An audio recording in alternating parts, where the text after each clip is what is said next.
Hello friends, अगर आप भी सीडीपी में 30 में से 30 का स्कोर करना चाहते हैं तो इस प्रैक्टिस सेट के सभी प्रश्नों को देखना आपके लिए बहुत ही महत्वपूर्ण है।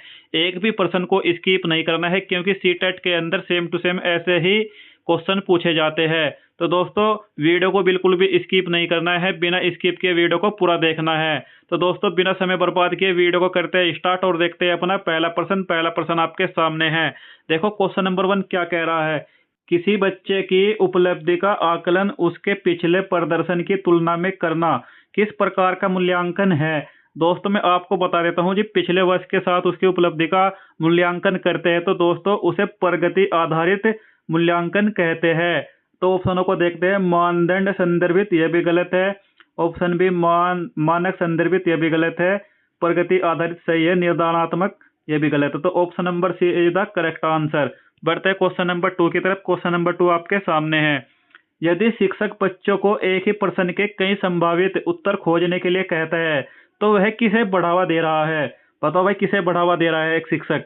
तो दोस्तों, वो दे रहा है अपसारी चिंतन को बढ़ावा, अपसारी चिंतन को बढ़ावा दे रहा है। तो इसका जो सही उत्तर चला जाएगा ऑप्शन नंबर बी के साथ, यानी अभिसारी चिंतन भी गलत और यांत्रिक अधिगम भी गलत और अनुकरण भी गलत। तो option number C is the option number B is the correct answer. बढ़ते हैं क्वेश्चन नंबर 3 की तरफ। क्वेश्चन नंबर 3 आपके सामने है। बच्चा यह समझता है कि पानी की मात्रा बर्तन का आकार बदलने से नहीं बदलती, यह किस अवधारणा को दर्शाता है। बताओ भाई, क्वेश्चन नंबर 3 का सही आंसर क्या होगा। क्वेश्चन नंबर 3 का सही आंसर चला जाएगा संरक्षण के साथ, यानी अनुकरण भी गलत हो जाएगा, वर्गीकरण भी गलत हो जाएगा और आत्मसात भी गलत हो जाएगा। Option number B is the correct answer. बढ़ते हैं क्वेश्चन नंबर 4 की तरफ। क्वेश्चन नंबर 4 है। नई जानकारी को अपनी मौजूदा मानसिक संरचना में शामिल करना कहलाता है। ऑप्शन आपके सामने है और ध्यान से आपको उसका उत्तर देना है। पहला है समायोजन, और दूसरा है आत्मीयकरण, और तीसरा है संतुलन, और डी है अनुकरण। बताओ भाई, इसका सही उत्तर क्या होगा। क्वेश्चन नंबर 4 का सही आंसर चला जाएगा ऑप्शन नंबर बी के साथ, आत्मसातीकरण। Option number B is the correct answer. बढ़ते हैं क्वेश्चन नंबर 5 की तरफ। क्वेश्चन नंबर 5 है। यदि शिक्षक किसी बच्चे की तुलना लगातार दूसरे बच्चों से करता है तो इसका संभावित प्रभाव क्या हो सकता है। भाई, ऑप्शन आपके सामने दे रखे हैं, ध्यान से जवाब लगाना है। ऑप्शन ए है हमेशा आत्मविश्वास बढ़ेगा। ऑप्शन बी है हीन भावना उत्पन्न हो सकती है। ऑप्शन सी है सीखना संवत बढ़ जाएगा। और ऑप्शन डी है कोई प्रभाव नहीं पड़ेगा। तो बताओ भाई, इसका सही उत्तर क्या होगा। इसका सही उत्तर चले जाएगा ऑप्शन बी के साथ, हीन भावना उत्पन्न हो सकती है। Option number B is the correct answer. बढ़ते हैं क्वेश्चन नंबर 6 की तरफ। क्वेश्चन नंबर 6 है। यदि विद्यार्थी किसी अवधारणा को गलत समझ रहा है तो शिक्षक की पहली प्राथमिकता क्या होनी चाहिए। देखो, मैं आपको बता देता हूँ शिक्षक की पहली प्राथमिकता क्या होनी चाहिए। भाई, उसकी वैकल्पिक अवधारणा को समझना, यानी कि बच्चे को समझना उसकी प्राथमिक अवधारणा हो सकती है। तो पहला ऑप्शन है तुरंत अंक काटना। दूसरा है उसकी वैकल्पिक अवधारणा को समझना। तीसरा है उसे डांटना। और डी है उसे उत्तर बता देना। तो इसका सही उत्तर चला जाएगा ऑप्शन नंबर बी के साथ। Option number B is the correct answer. बढ़ते हैं क्वेश्चन नंबर 7 की तरफ। क्वेश्चन नंबर 7 है। एक शिक्षक पूछता है, तुमने इस उत्तर तक पहुंचने के लिए कौन सी प्रक्रिया अपनाई है। यह प्रश्न मुख्यतः किसे बढ़ावा देता है।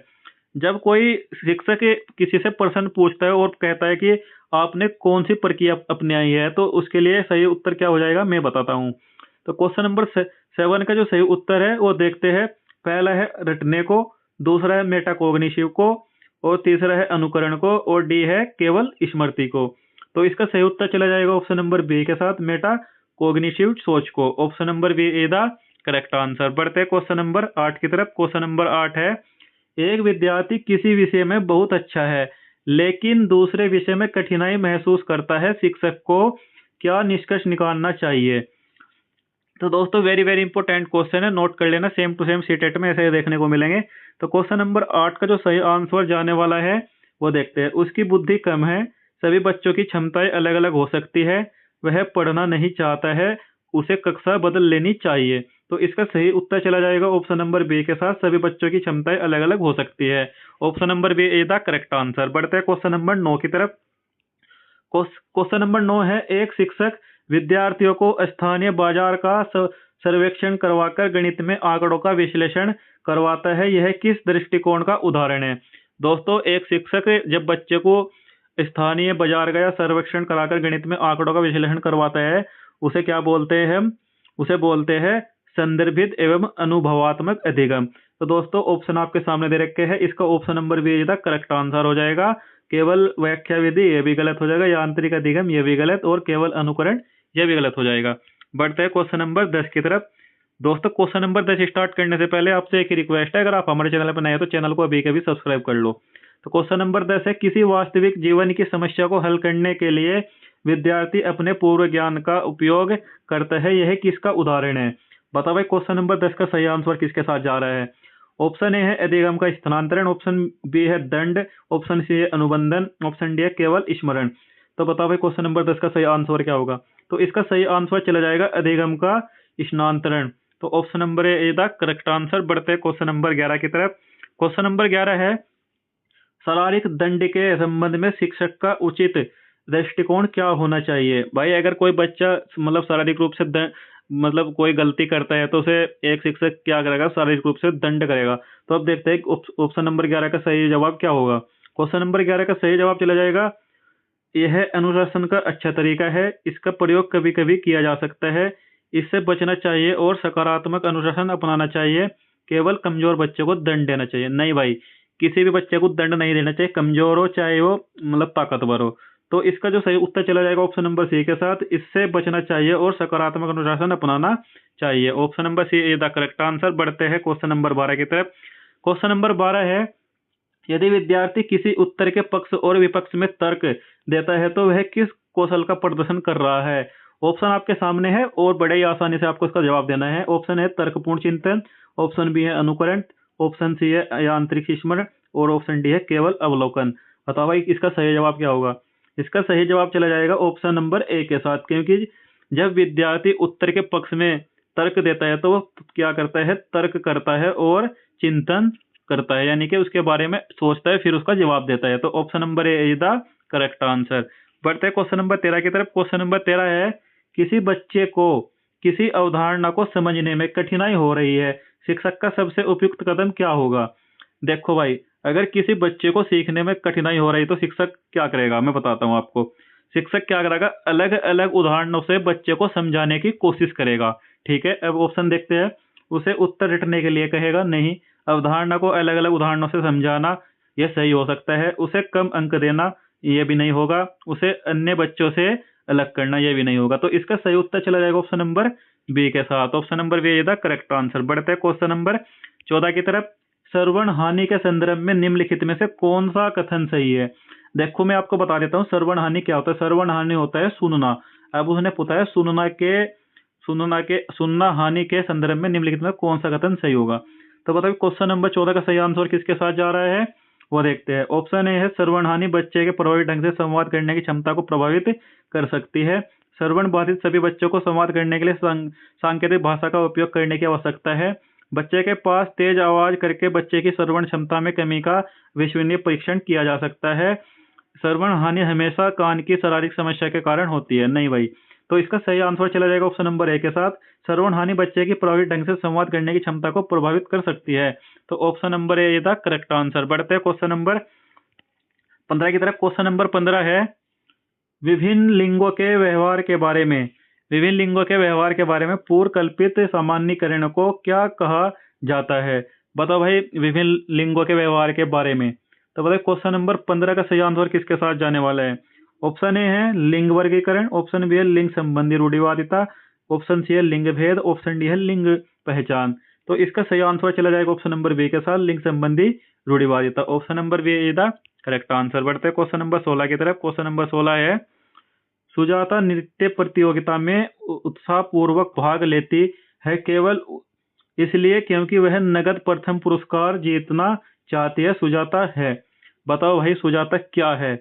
ऑप्शन दे रखा है आंतरिक रूप से प्रेरित, बाह्य रूप से प्रेरित, और ऑप्शन डी है निपुणता उन्मुख शिक्षार्थी। दोस्तों टाइपिंग मिस्टेक है, ऑप्शन नंबर डी लगाना भूल गया है। तो क्वेश्चन नंबर 16 का जो सही जवाब चला जाएगा ऑप्शन नंबर बी के साथ, बाह्य रूप से प्रेरित। जो सुजाता है वह पैसे को जीतने के लिए यानी कि पुरस्कार को जीतने के लिए बाह्य रूप से प्रेरित है, ना कि आंतरिक रूप से। बढ़ते हैं क्वेश्चन नंबर 17 की तरफ। क्वेश्चन नंबर 17 आपके सामने है। क्वेश्चन नंबर 17 है, रचनावादी सिद्धांतकारों के अनुसार निम्नलिखित में से कौन से कथन सही नहीं होगा। तो भाई क्वेश्चन नंबर 17 का सही आंसर क्या होगा।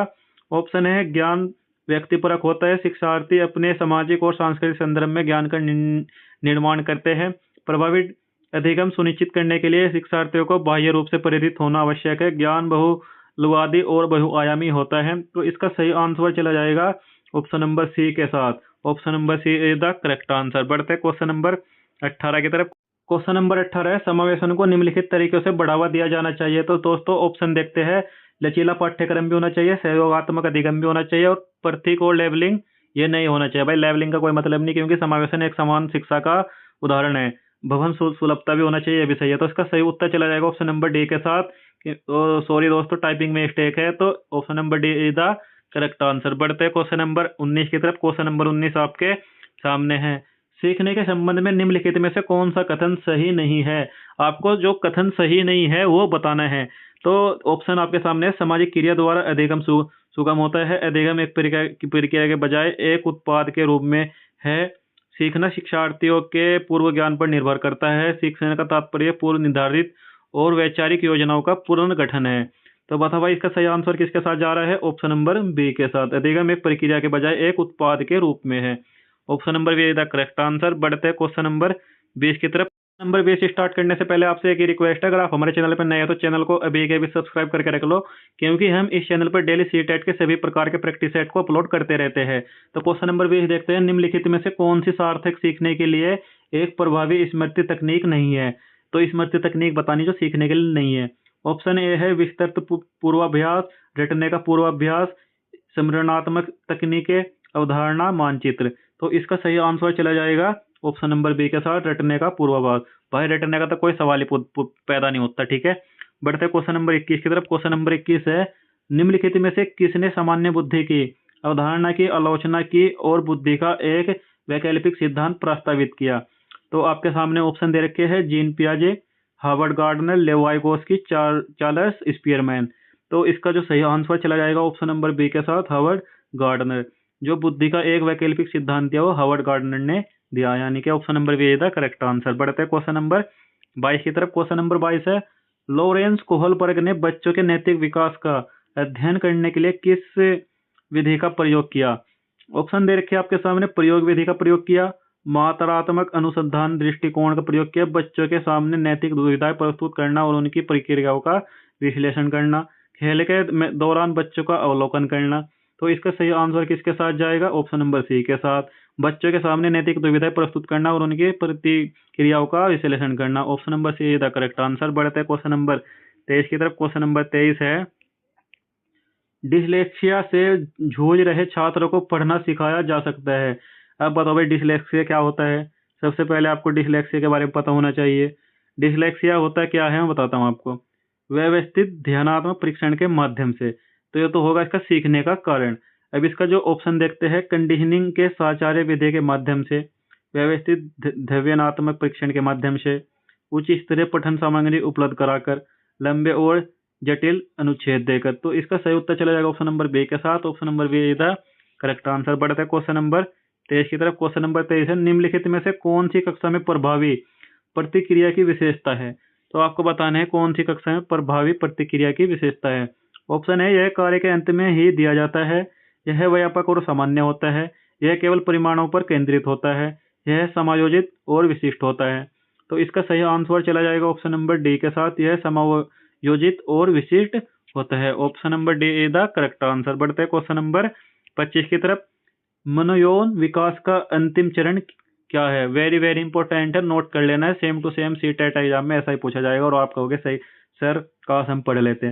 तो इसका ऑप्शन दे रखे हैं, मौखिक अवस्था, लिंग अवस्था, गुद्दा अवस्था और जननांग अवस्था। तो इसका सही उत्तर चला जाएगा ऑप्शन नंबर डी के साथ, जननांग अवस्था। Option number D is the correct answer. बढ़ते क्वेश्चन नंबर 26 की तरफ। क्वेश्चन नंबर 26 है, फ्राइड के अनुसार नकारात्मक ओडिपस और कॉम्प्लेक्स निम्नलिखित का कारण बन सकता है। बताओ भाई क्वेश्चन नंबर 26 का सही जवाब क्या होगा। फ्राइड के अनुसार जो फ्राइड का नकारात्मक ओडिपक्स कॉम्प्लेक्स निम्नलिखित का कारण बन सकता है, मैं बताता हूँ। तो क्वेश्चन नंबर 26 का जो सही आंसर जाएगा, आत्मसुमकता, विषमलैंगिकता, बधियाकरण, समलैंगिकता। तो इसका सही उत्तर चला जाएगा ऑप्शन नंबर डी के साथ, समलैंगिकता। Option number D is the correct answer. बढ़ते हैं क्वेश्चन नंबर 27 की तरफ। क्वेश्चन नंबर 27 है, डिस्ग्राफिया एक है हकलाने और उच्चारण संबंधित त्रुटों से चिन्हित वाक, सकल मोटर हानि से चिन्हित लोकोमोटर विकार, तंत्रिका संबंधी विकार जिसमें अक्षर और आकृतियां बनाने में परेशानी होती है, ध्यान की कमी और आवेगी व्यवहार से चिन्हित मनोवैज्ञानिक विकार। तो 27 का सही जवाब चला जाएगा ऑप्शन नंबर सी के साथ। Option number C is the correct answer. बढ़ते हैं क्वेश्चन नंबर 28 की तरफ। प्रतिभाशाली बच्चों को शिक्षित करने का वह तरीका जिसमें उन्हें पाठ्यक्रम में असामान्य रूप से तीव्र गति से आगे बढ़ाया जाता है कहलाता है। बताओ भाई क्वेश्चन नंबर 28 का सही जवाब क्या होगा। क्वेश्चन नंबर 28 का सही आंसर जाने वाला है ऑप्शन नंबर सी के साथ, विभेदित निर्देश, ये भी गलत हो जाएगा, संवर्धन ये भी गलत हो जाएगा, और विसर्जन ये भी गलत हो जाएगा। Option number C is the correct answer. बढ़ता है क्वेश्चन नंबर 29 की तरफ। क्वेश्चन नंबर 29 है, प्रथम बुद्धि परीक्षण निम्नलिखित में से किसने विकसित किया। बताओ प्रथम बुद्धि परीक्षण निम्नलिखित में से किसने विकसित किया। ऑप्शन है डेविड वैकलेसर, अल्फ्रेड वीने, चार्ल्स एडवर्ड स्पेयर और रॉबर्ट स्टर्नबर्ग। और ऑप्शन डी है रॉबर्ट स्टर्नबर्ग। तो इसका सही उत्तर चला जाएगा ऑप्शन नंबर बी के साथ, अल्फ्रेड वीने। तो इसका सही उत्तर हो जाएगा ऑप्शन नंबर बी। बढ़ते हैं क्वेश्चन नंबर 30 की तरफ। दोस्तों क्वेश्चन नंबर 30 इस वीडियो का सबसे लास्ट का क्वेश्चन है और मैं आपको देखना चाहता हूं कि आपकी तैयारी कितनी बेस्ट है। तो इस क्वेश्चन का जवाब आपको कमेंट बॉक्स में बताना है और आपको सच सच ये बताना है आपने आज इस सीडीपी प्रैक्टिस सेट में 30 में से कितने स्कोर किया है, बिल्कुल सच बताने हैं। और हाँ दोस्तों, अगर आप हमारे चैनल पर नए हैं तो चैनल को भी सब्सक्राइब करो। और अगर आप भी सीटेट की तैयारी हमारे साथ करने चाहते हो और चाहते हो कि सीटेट पहली बार में क्रैक हो पाए, तो दोस्तों हमारे चैनल को अभी सब्सक्राइब कर लो और वीडियो को लाइक करो और वीडियो को अपने यार दोस्तों को शेयर करो। हूँ अगले वीडियो में। जय हिंद, वंदे मातरम।